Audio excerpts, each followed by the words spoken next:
ഒരാൾ മാറി, അപ്പൊ അതിന് പകരമായിട്ട് നമ്മളെ തന്നെ അഭിനയിക്കാമെന്ന് തീരുമാനിച്ചു. അപ്പൊ എവിടെയെങ്കിലുമൊക്കെ ഒരു ഡൗട്ട് തോന്നിയിരുന്നോ, ഞാൻ വേണോ അതോ വേറെ ആരെങ്കിലും നോക്കണോ അങ്ങനെയൊക്കെ? അത് ആദ്യം ചെയ്യുമെന്നോ ചോദിച്ച ഡയറക്ടർ തന്നെയാണ്. ആണോ? അത് ശരി. കാര്യം ആ കുട്ടിക്ക് ഒരു കുട്ടിയെ നമ്മൾ ഫിക്സ് ചെയ്തിരുന്നു, പക്ഷെ ആ സമയത്ത് അവർക്ക് വരാനായിട്ട് പറ്റിയില്ല. പിന്നെ നമുക്ക് അടുത്തൊരാളെന്ന് പറഞ്ഞു കഴിഞ്ഞാൽ ഇപ്പം എന്തായാലും എല്ലാ ഡേറ്റും കറക്റ്റായിട്ട് വരണം. അപ്പം പിന്നെ അതിനി ഒരു ഡിലേ വേണ്ട എന്ന് വിചാരിച്ച്. അപ്പം ഞാൻ മുന്നേ 1-2 വർക്കുകളൊക്കെ ചെയ്തിട്ടുണ്ട്. അപ്പം അതിൻ്റെ ഒരു എക്സ്പീരിയൻസിൽ ചെയ്തേ ഉള്ളൂ. പക്ഷെ ഞാൻ പ്രതീക്ഷനപ്പം അത് റീച്ചായി. കാര്യം അത് ഒരുപാട് പേര് തന്നെ ഇങ്ങോട്ട് വിളിച്ചിട്ട് കൊള്ളായിരുന്നു, കണ്ടായിരുന്നു എന്നൊക്കെ പറഞ്ഞപ്പം അതെനിക്ക് ഭയങ്കര സന്തോഷം തോന്നി. കാര്യം ഇത്രയും എനിക്ക് തോന്നുന്നു 1 വർഷം അടുപ്പിച്ചെടുത്തു ആ വർക്കിന്റെ പ്ലാൻ. 1 വർഷത്തിൽ കൂടുതലായി.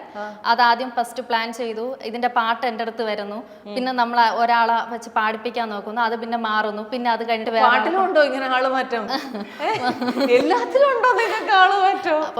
അപ്പം ആ ഡേറ്റ് നമുക്ക് ഇഷ്യൂ ആയിട്ട് വന്നു. അപ്പൊ അത് പിന്നെയും ഡിലേ ആവാൻ തോന്നിയപ്പോഴത്തേക്ക് നമ്മൾ പിന്നെ വേറെ ചേട്ടനെ കൊണ്ട് പാടിപ്പിച്ചു. പിന്നെ അത് കഴിഞ്ഞിട്ട് പിന്നെ ഉള്ളത് പാട്ട് ഒരു ആക്ടർ കേട്ട് ആൾക്ക് ഇഷ്ടപ്പെട്ട ആൾ ചെയ്യണമെന്നുള്ളതായിരുന്നു. അപ്പം നമ്മൾ 1-2 പേരെ കോൺടാക്ട് ചെയ്ത് അവസാനം നമ്മൾ അരുണിലെത്തി.